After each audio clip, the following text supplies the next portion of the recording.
What we are witnessing here is spirituality. It wasn't religion. It's not proper to call it religion. It's spirituality for us. But that spirituality is what ensured fertility of the soil and sustenance of the human race. Across the globe, tribes continue to practice ancient rituals that baffle and astonish outsiders. When scientists first encountered these traditions, they were left speechless. What makes these rituals so surprising? Join us as we explore the most extreme tribal rituals from around the world. Oipa ceremony. The Mandan tribe, a Native American group historically residing in the northern plains of present-day North Dakota, is well known for its rich cultural traditions. Among their most intense and fascinating rituals was the oipa ceremony, a harrowing ordeal that tested the physical and spiritual endurance of young men. This ritual was more than a personal trial. It was a sacred event that brought spiritual renewal to the community and validated an individual's readiness to serve as a warrior. The oipa ceremony was a multi-day event steeped in meaning and preparation. It began with people fasting for several days. This fasting was not just a physical challenge, but also a spiritual cleanse intended to purify their bodies and minds. The young men were then brought into a specially designated ceremonial lodge, where the heart of the ritual unfolded. The most grueling part of the oipa involved a form of suspension that tested the participants' pain tolerance and courage. Elders or designated tribesmen would pierce the skin of the young men's chests, shoulders or backs using sharp wooden skewers or bone implements. These piercings were not superficial. They were deep enough to insert hooks, which were then attached to ropes. The ropes were connected to a wooden frame or pole. Once the hooks were secure, the young men were lifted off the ground, their weight supported entirely by the skewers in their skin. They would hang in this position for hours, sometimes spinning or swinging as they were hoisted into the air.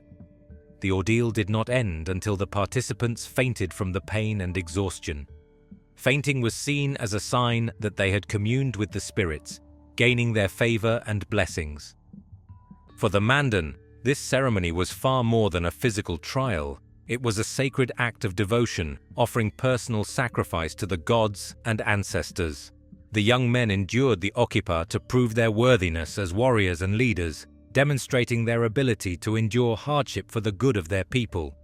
This ritual also reaffirmed the tribe's spiritual and communal strength. The courage of the participants inspired the entire community, reinforcing their shared identity and beliefs. Although the oipa ceremony is no longer practiced today, its legacy remains a powerful reminder of the Mandan tribe's resilience and spiritual devotion. Finger-cutting ceremony. The Dany tribe, residing in the lush highlands of Papua, Indonesia, are a community deeply rooted in tradition and spirituality. Known for their strong emotional bonds and unique cultural practices, the Dany people express their connection to one another and their ancestors in ways that have captivated anthropologists and the world. One of their most striking and somber rituals is the act of finger-cutting, a practice traditionally carried out during periods of mourning. When a loved one in the Dany tribe passes away, the grief is not only expressed emotionally, but also physically. This ritual involves cutting off a part of one's finger, most often by women, as a way of manifesting their sorrow and showing reverence to the deceased. The Dany believe that this act helps to appease the spirits of the departed and maintain balance in the spiritual world. The process is as raw and direct as it sounds. The person mourning uses a simple, sharp tool, sometimes a stone blade or a small knife, to sever the top segment of their finger. In some cases, the act is carried out with the help of an elder or a family member. Before the cut is made, a string or band is tied tightly around the finger to numb it and reduce bleeding. Once the severing is complete, the wound is treated with natural plant sap or ash to prevent infection and promote healing. Each amputated finger becomes a visible reminder of the person's loss and their enduring bond with the deceased. For those who have lost several family members, the stubs on their hands serve as a testament to the depth of their grief and the sacrifices made in honor of their loved ones. Beyond individual mourning, the Dany see this ritual as a way to maintain harmony with the spirit world. They believe that such acts of sacrifice help soothe the spirits of the dead and prevent them from causing harm or unrest in the living world. This practice is rooted in a worldview that sees the physical and spiritual realms as interconnected. While the tradition has diminished in modern times due to external influences and Indonesian government discouragement, its legacy remains a powerful symbol of the Dany people's connection to their culture, their ancestors, and each other. Bullet Ant Glove Ritual. Nestled deep in the Amazon rainforest, the Sateremawe tribe is renowned for its strong ties to nature and unique traditions. One of their most famous rituals, the Bullet Ant Glove ceremony, has earned global recognition for its intensity and profound cultural significance. This practice is not for the faint of heart. It's a grueling test of bravery and endurance, designed to mark the transition of young boys into manhood. At the center of this ritual is the bullet ant, known for having the most painful sting of any insect in the world. Researchers describe its sting as causing waves of fiery, throbbing pain that can last for up to 24 hours. The Sateremawe take this formidable insect and integrate it into their sacred rite of passage in a way that highlights both its power and their resilience. The process begins with the collection of bullet ants from the jungle. These ants are sedated with a natural substance to safely handle them, while their venomous stingers remain intact. The tribe then carefully weaves a pair of gloves using natural fibers, embedding the ants inside, stingers pointed inward. Once the gloves are prepared, they are left to dry, while the young boys mentally prepare for what's ahead. On the day of the ceremony, the gloves are ready, and so are the participants. The young boys, typically in their early teens, don the gloves and must keep them on for an agonizing 10 minutes. The moment the gloves touch their skin, the ants awaken, releasing their venom with repeated stings.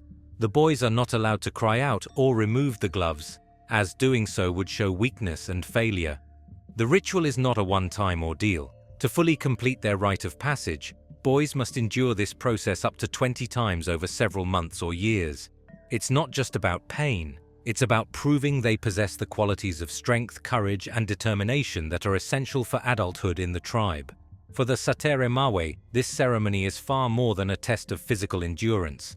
It is a deeply symbolic act that ties them to their ancestors, their community, and the unforgiving wilderness they call home. This ritual cements their identity as men who can endure life's greatest challenges with unwavering resolve. Sacred Fire Ritual. The Himba people, a semi-nomadic tribe in Namibia, are widely admired for their vibrant culture and close relationship with their environment. Among their most cherished traditions is the sacred fire ritual, a daily practice that reflects their deep spiritual connection with their ancestors. For the Himba, the sacred fire is more than just a flame. It is a living bridge between the physical world and the spirit realm. At the heart of every Himba village lies the okuruwo, the sacred fire. This fire is not started casually. It is lit by the head of the family using a method passed down through generations. The fire represents the presence of the ancestors, who are believed to watch over the tribe and provide guidance and blessings. The fire must be kept burning continuously, as extinguishing it is considered a disruption to the spiritual balance. Every morning, the male head of the household performs the sacred fire ritual. He approaches the fire with reverence, often carrying offerings such as milk, butterfat, or herbs. These offerings are placed into the fire as a way of giving thanks to the ancestors and ensuring their favor. The family head then kneels and utters prayers, speaking directly to the spirits. These prayers are not random but specific, addressing the needs of the family or community, whether it's for good health, protection from harm, or prosperity in cattle, which are central to the Himba way of life. The sacred fire also plays a key role in ceremonies and major life events. Weddings, births, and even disputes within the community are often addressed through rituals performed at the fire. It serves as a place of unity where the living and the spiritual come together. The okuruwo is always aligned with the family's main hut and their cattle pen, emphasizing its central importance in Himba life. For the Himba, maintaining the fire is an act of respect and devotion. It ensures harmony between the physical and spiritual worlds, fostering a sense of protection and continuity. While modern influences have reached Namibia, the sacred fire remains a steadfast symbol of the Himba's identity and their enduring connection to their ancestors. It is a flame that embodies their history, beliefs, and unity as a people. Lion hunt. The Maasai people of East Africa, primarily found in Kenya and Tanzania, are one of the continent's most iconic tribes. Known for their brightly colored shukas, or cloaks, and their deep connection to the land, the Maasai have a long history of bravery, resilience, and strong traditions. Central to their culture is their warrior class, or Morans, whose status and identity were once cemented through a daring rite of passage, the lion hunt. Traditionally, young Maasai men who aspired to become Morans were required to prove their courage, strength, and skill by hunting a lion. This was not an act of random aggression, it was a controlled ritual deeply embedded in their way of life. Hunting a lion was seen as a heroic feat, a test of maturity that demonstrated the young man's readiness to protect his community and cattle. It was also a way to honor the lion, an animal revered for its power and majesty. The hunt was not conducted recklessly, it involved careful planning. The young men would study the lion's behavior and movements, often tracking it for days. Armed only with spears and shields, the hunters relied on their skills and collective effort to corner the lion and bring it down. Success required teamwork, precise aim, and unwavering bravery, as the lion was as dangerous as it was respected. Once the hunt was complete, the young man who delivered the killing blow would be celebrated as a hero. He would often wear the lion's mane or tail as a trophy, a visible mark of his courage and new status. This accomplishment symbolized his transition from boyhood to warriorhood and earned him immense respect within the community. In modern times, due to conservation efforts and the recognition of lions as endangered species, the Maasai have largely replaced lion hunting with ceremonial alternatives. Today, young men demonstrate their bravery and warrior spirit through symbolic rituals, such as mock hunts or competitive displays of strength and endurance. Dharma dance. The Dogon people of Mali are widely admired for their intricate art, profound cultural traditions, and unique cosmology that ties the physical world to the spiritual realm. Among their most fascinating rituals is the Dharma dance, an elaborate and highly symbolic ceremony that serves as a bridge between the living and the dead. This ritual is not just a celebration, but a sacred duty to guide the spirits of the deceased to the afterlife and maintain harmony within the universe. The Dharma ceremony is a grand event, often involving the entire village. It typically takes place every several years, depending on when the community deems it necessary to honor those who have passed. The preparation for the ceremony is extensive, as it involves crafting dozens of intricate wooden masks and choreographing complex dances. The masks are a signature element of the Dharma. Each mask has a unique design and purpose, representing different animals, mythical beings, or aspects of Dogon cosmology. For example, the Kanaga mask, with its striking double-cross structure, symbolizes the connection between heaven and earth. These masks are carved by skilled artisans using traditional methods, and their creation is considered a sacred act. During the Dharma, dancers don these masks along with colorful costumes and perform in the village square. The dances are energetic and rhythmic, accompanied by the beats of drums and the chanting of sacred songs. Each dance tells a story, often reenacting moments from Dogon mythology or portraying the journey of a spirit transitioning to the afterlife. The movements are precise, and the atmosphere is both lively and deeply spiritual. The ceremony lasts several days, with different rituals performed at specific times. The central purpose of the Dharma is to ensure that the spirits of the deceased are properly escorted to the afterlife, known as the land of the ancestors. If a spirit lingers in the world of the living, it is believed to cause imbalance and misfortune. Through the Dharma, the Dogon aim to restore universal harmony and reaffirm their connection to the cosmos. Human sacrifice.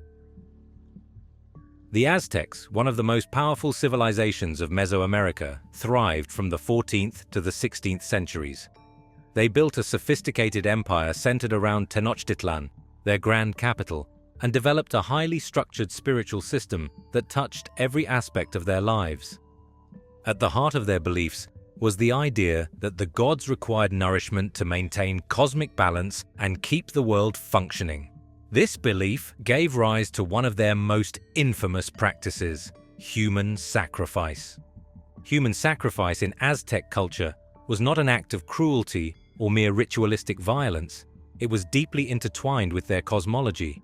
They believed the universe was in constant danger of collapse, and the gods needed human blood to sustain the sun, rain, and fertility. The ritual was a sacred duty, ensuring the survival of their world. The most well-known sacrifices took place at the top of grand temples, such as the Templo Mayor in Tenochtitlan. Captives taken in war were the most common victims, as capturing enemies alive was seen as a greater achievement than killing them in battle. However, in certain instances, volunteers offered themselves for sacrifice, viewing it as the highest honor and a path to divine favor. The process was both elaborate and symbolic.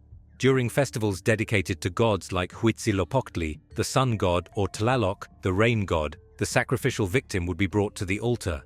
Priests, adorned in elaborate costumes, would perform the ceremony. The victim would be laid on their back, their chest arched upwards to expose the heart. Using an obsidian blade, the priest would swiftly cut into the chest and remove the still beating heart, holding it aloft as an offering to the gods. The body might then be rolled down the temple steps or used in further ceremonial acts. While these practices may seem shocking to modern sensibilities, they were integral to the Aztec worldview. Human sacrifice was not seen as barbaric, but as a profound act of devotion and reciprocity between humans and the divine.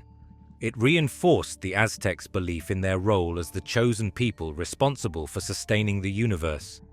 Today, the ruins of the Aztec temples and their accounts remind us of a civilization with complex beliefs and an unwavering commitment to their gods, even at the cost of human life. Cannibalistic rituals.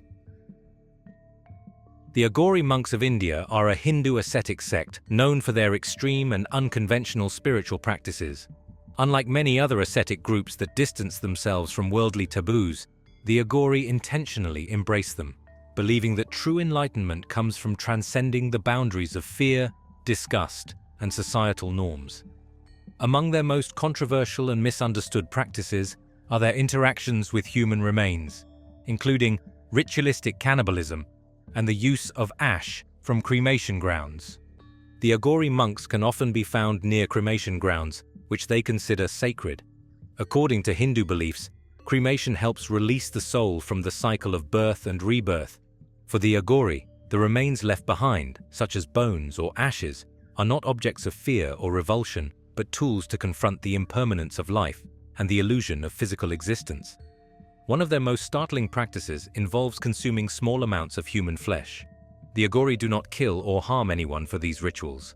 Instead, they use remains that have been left at the cremation grounds. They may eat charred bits of flesh or mix cremated ashes into food or water.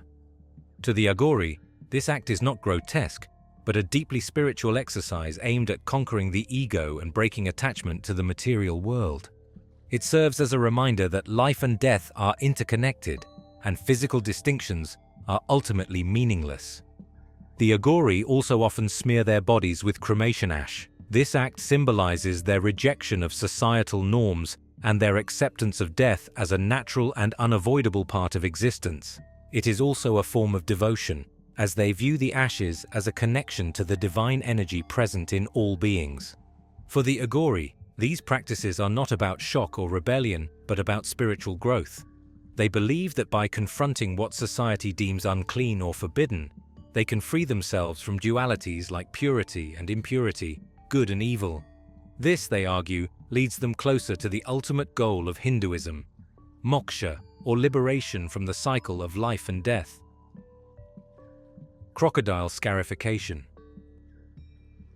The Sepik tribes of Papua New Guinea, living along the winding Sepik River, have a culture deeply connected to their natural surroundings. Among their most striking and revered traditions is the crocodile scarification ritual, a painful yet profound rite of passage for young men. This ritual transforms boys into men by aligning them with the crocodile, an animal that holds immense spiritual significance in their society. The crocodile is not just a fearsome predator to the Sepik people. It is a sacred symbol representing strength, resilience, and a connection to the spirit world. According to their beliefs, the crocodile is the creator of humans. It shaped their ancestors from clay and brought them to life. By undergoing scarification, young men symbolically return to the crocodile to be reborn as adults, fully aligned with its power and wisdom. The scarification ritual is intense and carefully orchestrated. It begins in a ceremonial house where the initiates are secluded from their families and community. Here, elder men of the tribe perform the scarification process. Using sharp bamboo or knives, they carve intricate patterns into the skin of the initiates, primarily on their backs, chests, and shoulders. These patterns are designed to resemble the scales of a crocodile. The process is excruciatingly painful, as the cuts are deep enough to leave permanent scars. To ensure the scars heal with the desired raised effect, ash or clay is rubbed into the wounds.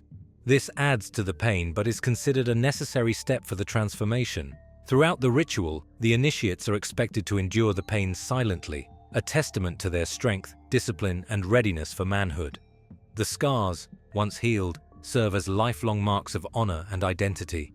They tell a story of resilience and transformation, showing that the bearer has endured immense physical hardship to align with the spirit of the crocodile. These scars are not only a symbol of personal strength, but also a sign of belonging to the community and its spiritual heritage. Endocannibalism. The Yanomami tribe is one of the largest and most isolated indigenous groups living in the Amazon rainforest, straddling the border between Brazil and Venezuela. Known for their rich spiritual traditions and close connection to nature, the Yanomami have unique customs surrounding death and the afterlife.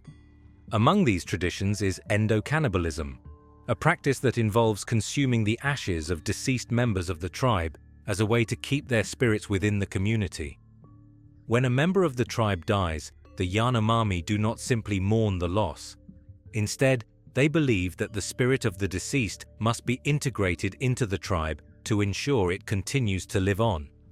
The body is typically cremated, and the ashes are carefully collected by the family. In the next step of the ritual, the tribe consumes these ashes, often mixing them into a paste or soup, which is then shared among the family and community members. This act is seen as a profound way to honor the dead, but it is also believed to serve a practical spiritual purpose. The Yanomami believe that by ingesting the ashes, they absorb the spirit of the deceased, keeping it within the tribe. This is essential for maintaining harmony and ensuring that the deceased's energy continues to benefit the community. It is not viewed as an act of disrespect, but rather a way to keep the person alive in a spiritual sense. The communal aspect of the ritual is also important. Sharing the remains fosters unity and helps maintain the social fabric of the tribe.